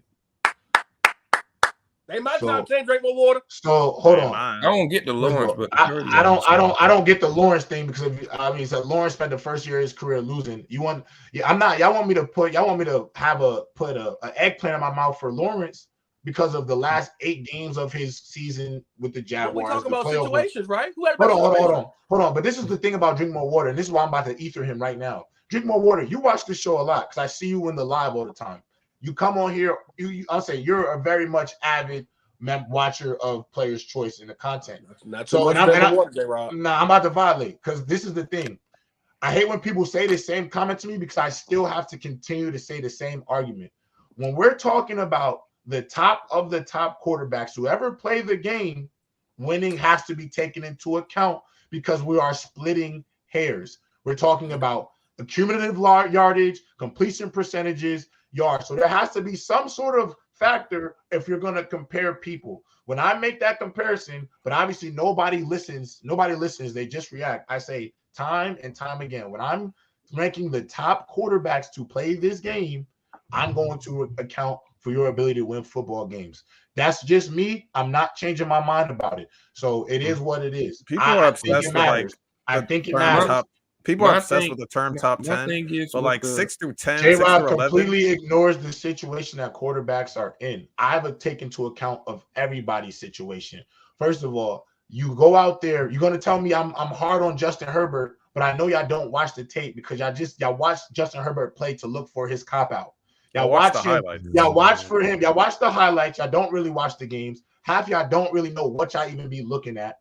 2, Herbert is way more talented. I still have, and this is the sad part, I got to defend what I'm saying about Justin Herbert when I have him as the 7th best quarterback in the world. In the world. That's not a slight. I got him as the 7th best quarterback in the world. But Justin Herbert, for what I know is, he was up 28-0 and nobody criticized him for what happened in that game. When he's a better quarterback than Trevor Lawrence. He is the league leader in turnovers since 2020 in games where he's in one-score games heading into fourth quarter, turns the ball over. He did not look good yesterday. And you could tell me what you want about his defense. Day before yesterday, you meant to say. Yeah, you can tell me what you want to say about his defense not being great, but they paid more than enough money to bring talent onto that defense. They paying a lot of money for 2 rush ends. They paid money to keep Derwin James. They got Sante Samuel Jr. Obviously, the J.C. Jackson experiment didn't work. They got a bunch of talent out there. So at the end of the day, all I'm saying is Justin Herbert, as talented as he is, I've only asked Justin Herbert to sometimes play a little more above his knees. You don't got to. J-Rob, you need to kiss the chef apron. Pause. You don't have to agree with me. You don't have to agree with me. But in that Cowboys game, Dak Prescott did outplay him. That was the fact of the matter. He was missing throws. They didn't lose that game because of defense, J-Rob. So yeah, I would say so y'all gotta start holding a lot of throws. The problem is y'all say we don't glaze Herbert, but the problem is y'all want us to look at Herbert without flaw.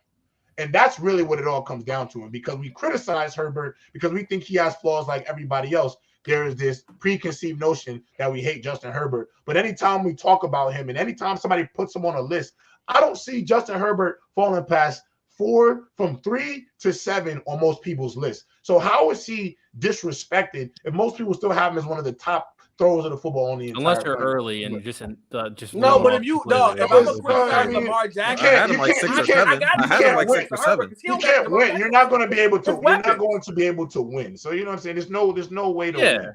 I will say this though. Lamar had Herbert's weapons. I will say this though. The person that I think needs the most. Flip it. What has Herbert done the last 3 years to be better than Lamar? Like these people just chat. They're all honestly. I think they're all in the same tier. But my biggest guy that deserves that's probably going to get the most respect. Hold on, let me say one thing. For Jalen Hurts, I'm gonna say this one because everybody hates that I got Jalen Hurts over Herbert. I'm gonna tell you why I got Jalen Hurts over Herbert. Facts. Because when Jalen Hurts in that Super Bowl had to go out there and go toe for toe with who we've all admitted is the number one quarterback in the world. He played beyond himself.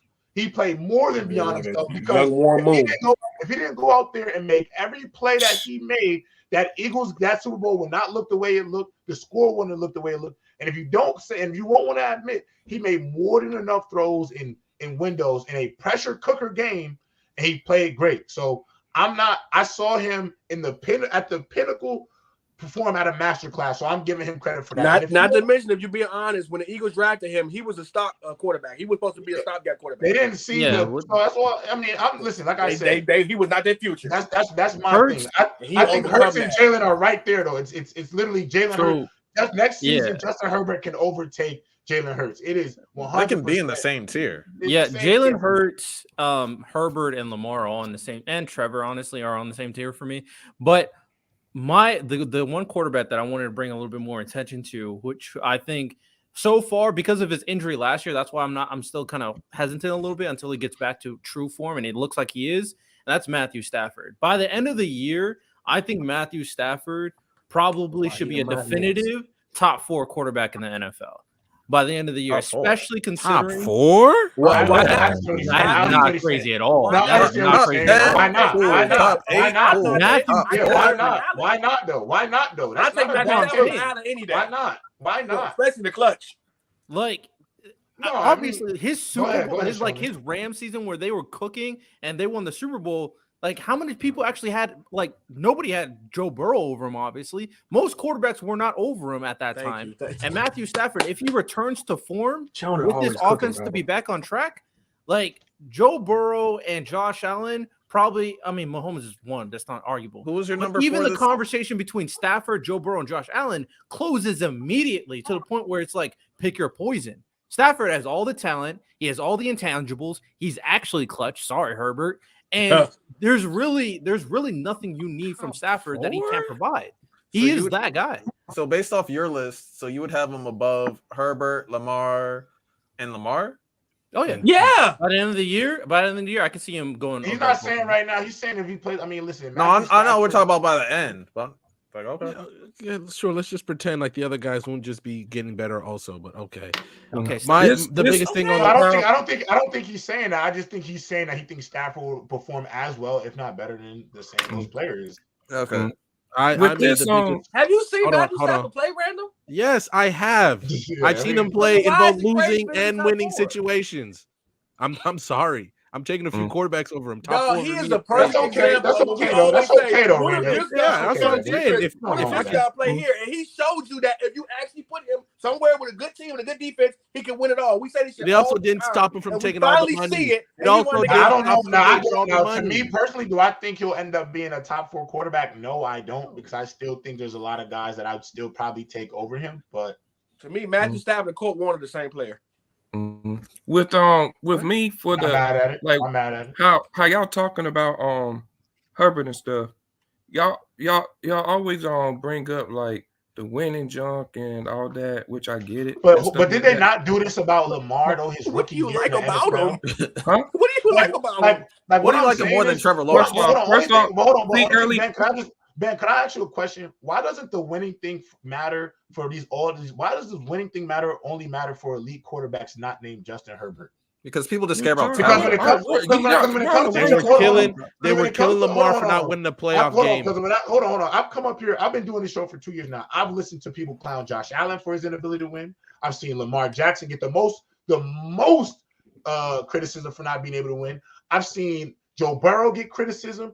The only quarterback who, to me, when they get criticized, it is either you're hating on him, is Justin Herbert. And this is why I'm ready for Brandon Staley to be fired as the head coach. Because when they finally get busy. Because when they, and I'm gonna tell you why. Because once they finally get a new head coach to go in there and do their thing, I think people will finally look at the team and him with way more objectivity. I think because everybody hates the OC and everybody hates the coach and everybody hates the defense. Those are the first two things people look at to cop him out. Like even right now, the fact that he played a terrible game this week, we still have to defend things we've been defending we have to still hear the same things we've been hearing for the same 2 years. You know what I'm saying? Like I just think it's not realistic, bro. Can I ask you a question real quick? And Ben, it's not like we don't have like outside of Early is the only person to say he is not top 10. Everybody else from that I've heard today has had him either in that top 5, top 3, or top 7 range. He did not go anywhere below any of those places. Okay. Ben, where do you rank like Dan Marino all time? And this is not in the game against the Cowboys is not the iteration where we've seen Justin Herbert have a performance like that. You know what I'm saying? Like Justin Herbert is known to have some of these performances where the numbers may look good, but some of the decisions the boy has never had over 100 yards. Like I just don't understand why. Hold on, real quick. Well, let Brandon respond. I gotta say this. Let me say this because to me it's about to get annoying, bro. Because like how these talks are, because we all know he's great and stuff, but it always got to be clutch gene. Y'all want this man to be like the Kobe. That's why I just asked the damn. If you're putting him in, if you're trying to put him next to Mahomes, that's why I just asked the damn. Do that, Brandon. No, hold on, real quick. Brandon, isn't that what it takes? It's not what it takes. Examples this year. Hold on, Random.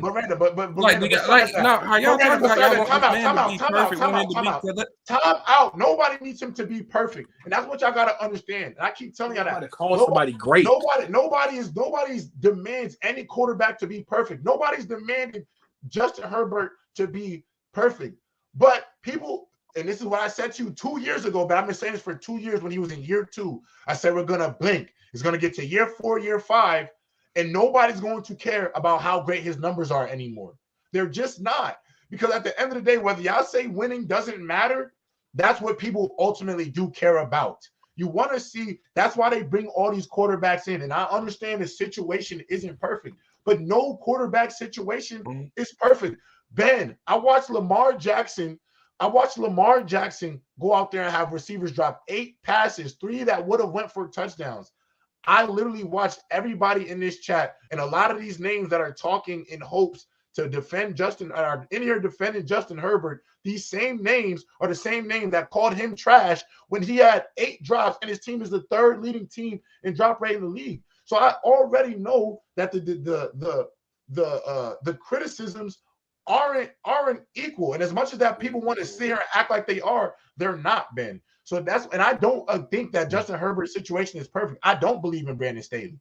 I don't think their defense has been great, but for the entirety of his career, I can look back at the tape and I can go to a few games where 2 minutes of his life would have had us talking differently about the Chargers. What? That's all I'm saying. There's been games like that. That's all I've said. But you become a hater. Go ahead, Ben. I'm sorry for interrupting you, bro. Finish your tape. Yeah, please go after him, please. Yeah, please. It's just me. I just manage situations and all this type stuff, man. Like y'all got hurts over Herbert and stuff, man. Justin Herbert over there, he will have like a great O line. Have Devontae Smith, AJ Brown, all these other guys. Dude be cooking over there. I've seen Herbert for the second year through for 5K, 35 TDs, 3rd year, had broken ribs, still took his team to the playoffs with Mike Williams and Keenan Allen out and all this type stuff. He still took his team to the playoffs. He still got it, bro. He's still a top 5 QB. But I get Yo. Go, Random. Wait, time out, Random. I have to say this to Random because Random spoke this shit into existence. The Jets informed former Chiefs wide receiver Mecole Hardman that he is being sent back to Kansas City in another late-round draft pick swap. Yeah, I'm not surprised. Honestly, gotta give Random pressure. Give him some love. He just called that out mid-spell. So. Let him talk because he had his feelings today. Talk, Brandon. Go ahead, Random. All right, this is what I'm saying. Brandon. Nobody's out here saying that Justin Herbert does not have the talent. No, I think he's a top 10 play. If anything, I need to make my list. I'm moving Jalen Hurts up to right behind him at 7. And going down. You're talking semantics here, but once you're talking about the best in the league, That's all you have is semantics. We've seen on 3 different occasions this year, Brandon, where he hasn't come through. And if Mahomes is in that position, you expect Mahomes to come through. If Lamar was in that position, you expect Lamar to come through. If Lamar don't come through, Lamar played a game that the Chargers played, you'd be making a TikTok about it. Yeah. Think about this, Brandon. This is what I'm telling you. Brandon. He goes, listen to this. Week 1, he's swapping points. He's swapping points with Tua. He gets the ball last. What does he do? They punt the ball. They punt the ball away because he can't drive down. If that was Lamar, they would be making another clickbait title coming at Lamar because he couldn't do it. We aren't doing that. We against the Titans, overtime. He gets the ball first. You are one of them ones, right? You get the ball first, you drive down, you win the game because that's what we expect Mahomes to do. That's what we expect Lamar to do. That's what we expect Burr to do. And you are putting him in those conversations, and he doesn't do it. Against the Cowboys, he throws the pick to end the game. You don't do that if you want to put him up in those things. You just don't do that, and us expect you to glaze you like that. It took you 3 years to make the playoffs, and then when you made the playoffs, you choked in a way even Matt Ryan was impressed. Okay, you can't put him in those conversations if you're not willing to hold him to the same standards. If Lamar plays like he did on Monday night, we are cooking Lamar today. We are cooking him, and you are sitting here defending him, which is wrong, and you know it's wrong. At one point, Lamar was unanimously voted as the MVP of the league. Herbert has never reached those heights. He just hasn't. Listen. I want to say this. We attacked Lamar because he couldn't win the playoff game.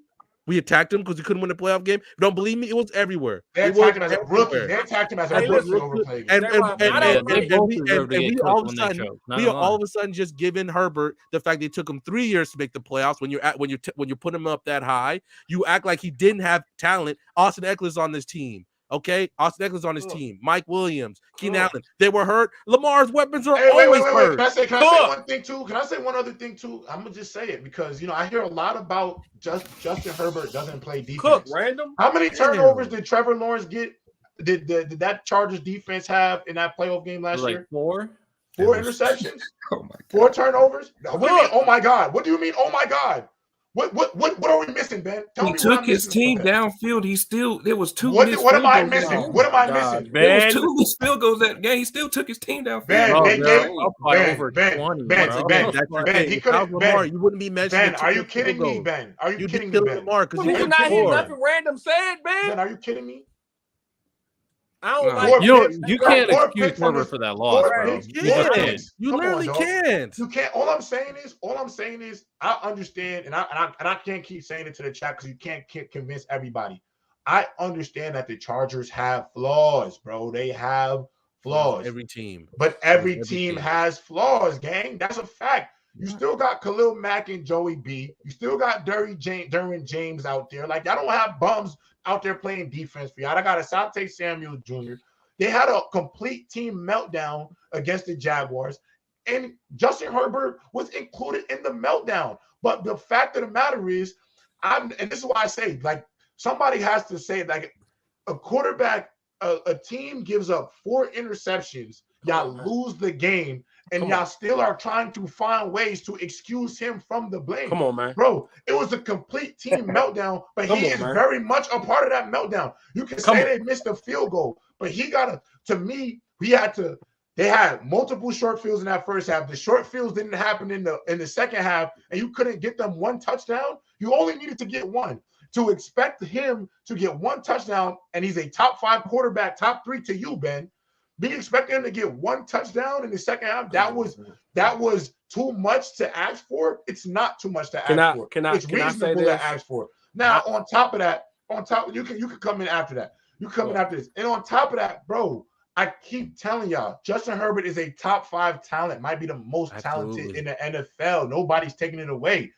But if you want us to get behind you being the top guy, you have to do a little bit more, bro. Like, sometimes he does have to play a beyond himself, bro. And I don't understand why that's a bad thing to say. Because when y'all come up here and cook Lamar for 40 minutes straight, Y'all keep talking about Justin Herbert and over criticizing. I've been on this show for 2 years. I've had to spend 2-hour shows debating with you, Ben, about about Lamar Jackson. If Lamar Jackson goes out there and does what he does, Ben, you will be on TikTok making a video laughing into the TikTok with Lamar Jackson. Yes, you would, bro. I saw you do it just about Colorado. Man, what you doing, Lamar Jackson? Can I just say this? I see y'all do that. I see y'all do it all the time. Y'all, I just want to say this, Random. Bro, J-Rob, you know I don't be cooking. Can I just say this to Random? I don't. Come on, dude. I just want to give Random his props. First of all, Random, I agree with everything you said. I thought I liked Sue Random, but Grove Street Random. That's how you debate. I like Grove Street. From now on, that's how you debate. I like CJ from San Andreas Random. I like CJ. That's crazy, Random. You are my guy. I like CJ Random. But bruh, Grove Street is the guy. That's how you supposed to debate, Slim. Wear that green every day. W Grove Street. W Grove Street. Go ahead, y'all. No, but if you have honestly, Herbert, you gotta say something, Lonnie. no, I'm saying if you have Herbert top 3, it has to be just based off of talent. Because top. It is. If we're just talking about talent, then yeah, he's like top 2, top 3 quarterback in the league just off of talent. But substance matters. Like if you're telling me like, oh, are you gonna take like Dan Marino over like Tom Brady, Peyton Manning, Aaron Rodgers, Patrick Mahomes? No, you're not, because the results are the results. You can have all the talent in the world, but if you don't do nothing with it, got it, bro. if you don't do nothing with your talent, then you don't do it. Then Random is a go. like, we're just having a talent off. Then like, yeah, Herbert all day. But we're not like. Yeah, you can't just say, "Oh, if we put him on this team, we'll put him on that team, we'll put him in this situation." End of the day, the results are the results. He's not getting it done. Like, talent's only gonna take you so far. Listen, I ain't gonna lie. In the words of in the words of my man Big Ox Bob, y'all more in love with vanity over getting shit done. Go ahead. That's true. Hey, y'all, if y'all go after D-Man. Go after D-Man. If y'all seen me on this platform, I was one of the first like big like agendas that I had for the NFL is I said Justin Herbert was a choke artist, and I got proven right like consistently throughout the season. So I've always had that kind of opinion regarding Justin Herbert. My big thing when it comes down to it, even though like I do think he needs to prove stuff, the reason why I think he can rise in the rankings is because I also think Lamar needs to prove stuff. I also think Trevor Lawrence needs to prove stuff. I also think Jalen Hurts needs to prove stuff, especially with this team versus last team. So a lot of these quarterbacks are in that prove it moment. The only like 3 quarterbacks that have proven enough to kind of be solidified, arguably Matt Stafford too. No. Oh, I was about to say, don't say Joe Burrow and Josh Allen. They still got more to prove too. Oh, they got more to prove, but they've proven way more than everybody else that's below them, which is what I'm trying to make. Like what? Oh, well, Joe Burrow. Joe Burrow, I'll give you. Josh Allen, though. He's at. See, the Josh Allen. I think the big thing for Josh Allen, because that last playoff run that just happened last year. If Tua talk about lower plays, they losing in the first round. I'm not disagreeing. The big it's really this is the one Chiefs game is the biggest reason why Josh Allen is in these conversations. If it wasn't for that Chiefs game, he would be talked the exact same way as Justin Herbert, if we're being completely honest. Facts, bro. He did have that game, and the expectation is Josh Allen should be able to do that again, right? We got to see that for Justin Herbert, right? Jalen Hurts had the Super Bowl game, but now with this new team that everybody doesn't think is as stacked, if he does it again, Jalen Hurts is solidified, right? Facts. So, go ahead. From an X and O standpoint, yeah, a lot of these quarterbacks. Hold on, Lonnie, because I want D-Man to go. I just want to interject after Sean is done, and then we gotta let D-Man get his. Yeah, a lot of these quarterbacks are in that proven state. So 1, Herbert deserves criticism, but 2, Herbert should be at the very least give some grace considering all these other quarterbacks got to prove it too. So that's my only thing regarding Herbert. I agree. My only thing I want to add to the mix before you go, D-Man, is I've also come up here and said when they asked what quarterbacks had the most pressure going into the year, this was on Gridiron. I don't want to say I want to say the last year's winter. Right when they signed Odell and all these people, I said Lamar Jackson has the most pressure of any quarterback. I know y'all tell me I glazed Lamar. I have said he has the most pressure this year because if they don't, he can't lose in the first round of the playoffs. He can't perform badly. And if they lose in the second round, he can't perform like a duck. He got to play elite football. So I already have these expectations of him as well. And if he doesn't perform them, I will have to drop him down in the rankings. Because listen, I've been the first person to ever say When he comes up here and they try to hold me to the fire, I say he plays bad. I give him vitriol about it. I've even said it. Do you remember the Dolphins game last year, Ben, last season? When I had to come up here and violate him for how he performed? So I just want to say, when people don't think we speak with objectivity, we damn sure do. Go ahead, D-Man. I mean, Josh Allen, Herbert, I got them in the same little boat because I feel like it's kind of why, the same little boat, man, same boat. They sinking, but it's like they do enough to stay above water, just to float. And I'm still waiting on a moment from both of them. Like I seen a moment from Lamar, but I want another moment now. Like he proves that he can win a playoff game. That's now what comes with expectations. So now we can start playing it. So now he got another hurdle he could do. But Josh Allen is like, you don't have this top 10 defense since you've been there.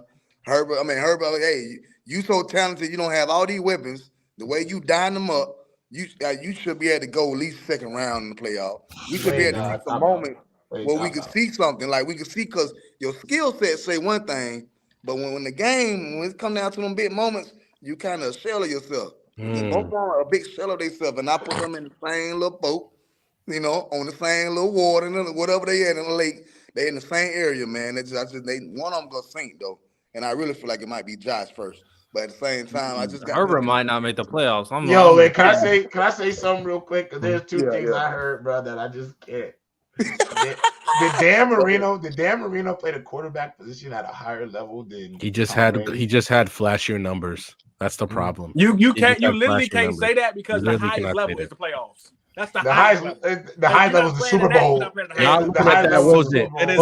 Y'all still looking at Dan Marino's 1983? No. I ain't gonna lie. Violate that season. I ain't gonna lie, bro. If you out here saying that Dan Marino played the quarterback position at a higher level than Tom Brady did, you might need to stop talking about football. The only reason why he getting love because he's undefeated in Miami at that time when that yayo was popping. You know what I'm saying? When you ask someone, what do you like about Dan Marino? Oh, his arm strength. Oh, the way he throws the ball. Nothing about what he actually does. It was so much discretion going on in Miami at that time. I don't think y'all understand. Now we got to be real. Dan Marino. Can I say one other thing too? Insane, dog. No, he was great. He was a phenomenal player. Can I say one other thing too that we have to stop doing in football, bro?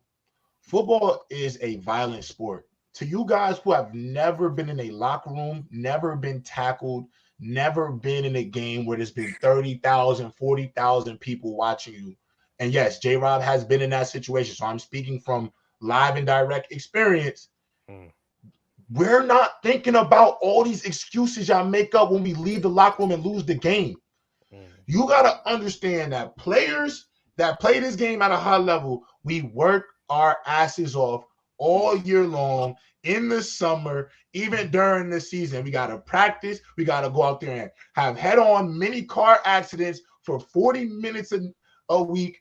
It is a different level.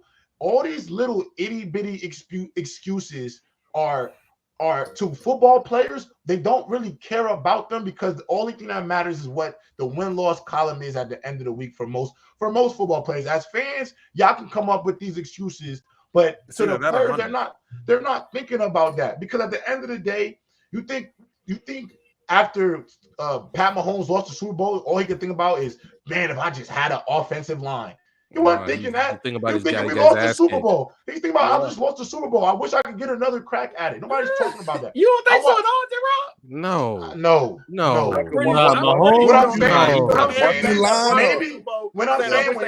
What I'm saying is when you out there lined up playing in the game, maybe he wish he had, but I'm saying when he's out there and the game is over, he's not in the locker room talking to the press thinking about his O-line. He's thinking about the fact that we just lost the football game. Now, when you maybe go weeks later before the season starts, and you may have that conversation. But at the time, players are not thinking about that. Justin Herbert not out there thinking some of my receivers are hurt. He's not thinking that. He's just thinking about making the plays. I should have got sacked. He's thinking I shouldn't have got sacked. He's thinking about I need to make the plays needed. I missed that throw to Keenan Allen. So it's like to me, y'all talking about things that the players out there are not thinking about. You think as much as the Jets players on the team are upset about Aaron Rodgers losing the football game, we're not going to play the Giants next week the week after the bye week, thinking damn, I wish we just would have had Aaron Rodgers. They going out there with the expectations to win. Did y'all not see what we did to the Eagles without both of our starting corners? They didn't go out there with a mindset we about to lose to the Eagles because we don't got Sauce and DJ and we don't have Aaron Rodgers. You still play to win the game. Y'all got to stop coming up with these minuscule excuses. Like I saw somebody in the chat say, Justin Herbert's O-line sells him every 2 minutes left of a football game. Are you kidding me? They gave him enough time to throw that pass. Are you kidding me? Are you kidding me? No way you're coming after the. Do they not have Slater on that team? He played man, bro. Whoever said that don't know football at all, bro. Like y'all gotta stop using these minuscule excuses. Like, yeah, we can talk about what your these line things selling mean. on you anyway. Did they play him when he threw that bad pass when they was 4th and 1 and he could have just ran that, or he could have passed that to the running back? They play him then. Like no team is going to have it. Lose, dog. I want you to know the NFL. For those who don't know, those who need to be reminded, the NFL has something called a salary cap. They have a salary cap. Oh, so there's only certain things you could do. It is just what it is, bro. He's here. I watch more games. Hey, listen. I watch more games. I watch more tape than half of y'all. I know I do. I don't have to prove that. I don't have to prove that. Yeah, I don't know how many times Justin Herbert has. Y'all know Justin Herbert plays Patrick Mahomes next week, right? Yeah. Hey, there you go right there. Prove yourself. Right there. So, yeah, last time he played Mahomes, he choked twice. So let's do it again. What you mean? No, he didn't. The last game, no, he didn't. Who won the last game? Can I ask y'all a question? You talking about the one that Aaron? No, he didn't. Yes, she's gonna be in every game. Oh, well, then he don't stand a chance. He don't stand a chance. She's gonna be at every game. Okay, the NFL definitely gonna let us know she had every game too. Jesus Christ. But why did they bring up the Dan Marino thing? Where'd that come from? Anytime, I don't know. Herbert and it was from Open Field yesterday. Somebody said Trent said that Justin Herbert's basically our version. This year's Dan Marino. Yeah, I remember. Yeah, he did say yesterday. But it is a divisional game between the Chargers and the Chiefs. Hey, Dan Marino won a lot of games. We can't do that. He's Dan Marino without the success. Dan Marino's stats, his completion percentage is looking J-Rob. Is that a new super chat? Easy, fellas. 55%, 56%. That's nice. No, this is an important conversation because hold on. We got a super chat. First one. Yo, Mookie, answer the question I asked you in the chat, Mookie. I want you to answer that, bro. Did Dan Marino play quarterback at a high level? Stop it.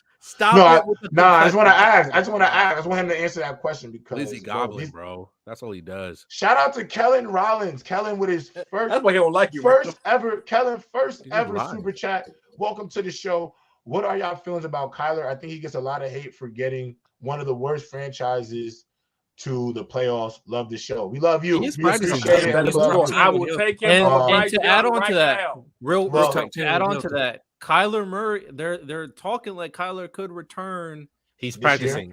He's practicing. He's practicing this season. So if Kyler, do you all want Kyler to come back and play this season with this Cardinals team? No. To be honest, can I be honest?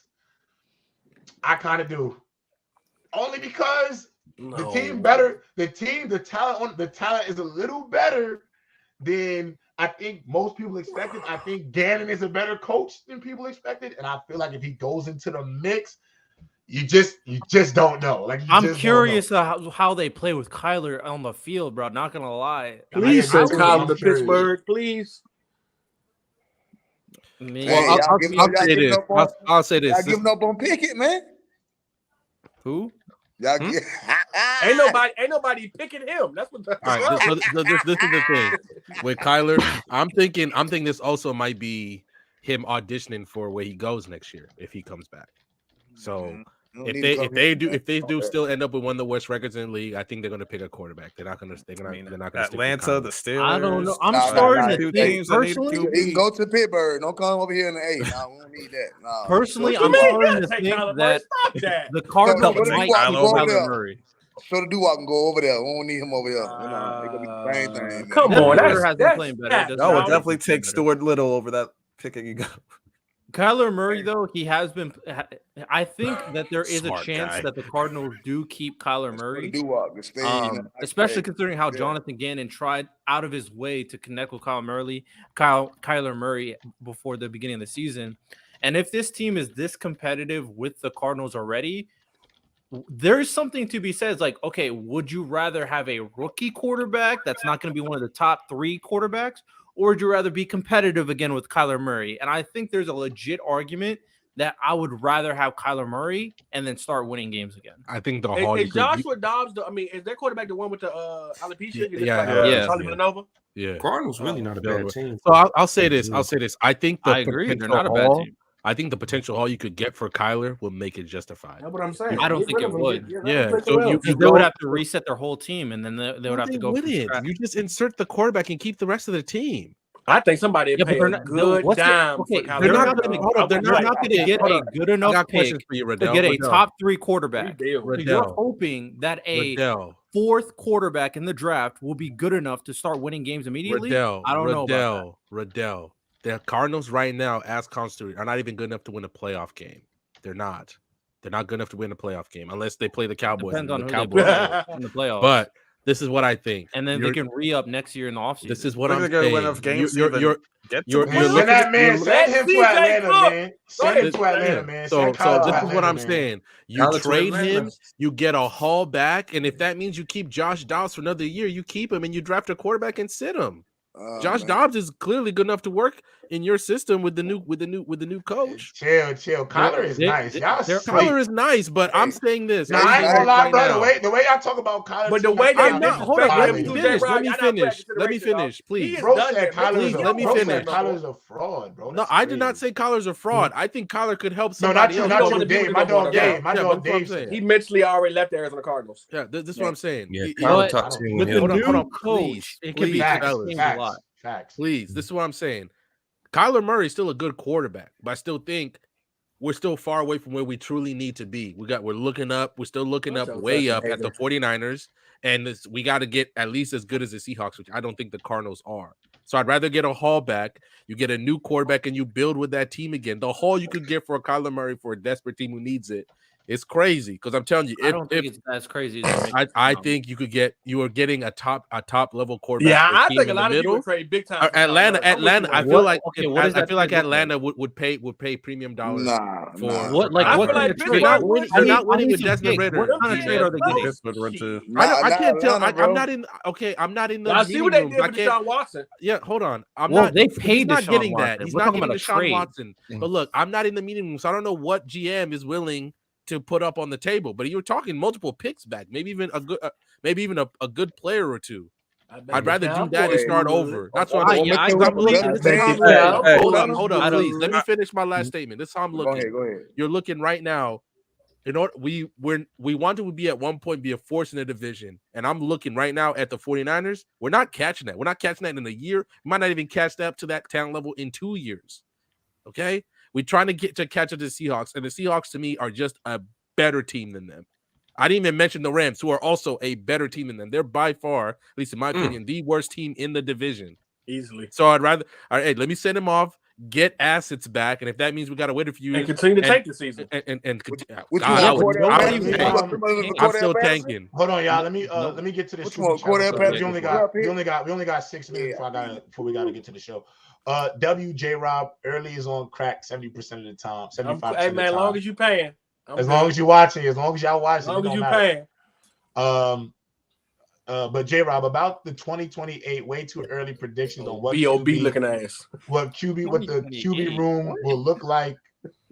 Which team? Oh, I think he was talking about. No, I actually think he's talking about the Olympics flag football team. I don't know. I gotta see who the top 100 quarterback is in 2028, and I gotta see where college football is at in 2028. J-Rob, you really think we're just gonna send like a really good high school team out there? No, we're gonna send a college. We're gonna send some college kids there.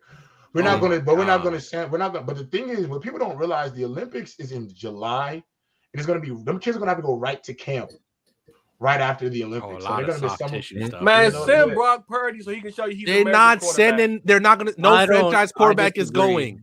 No, I agree. No franchise quarterback is going. No franchise quarterback is going.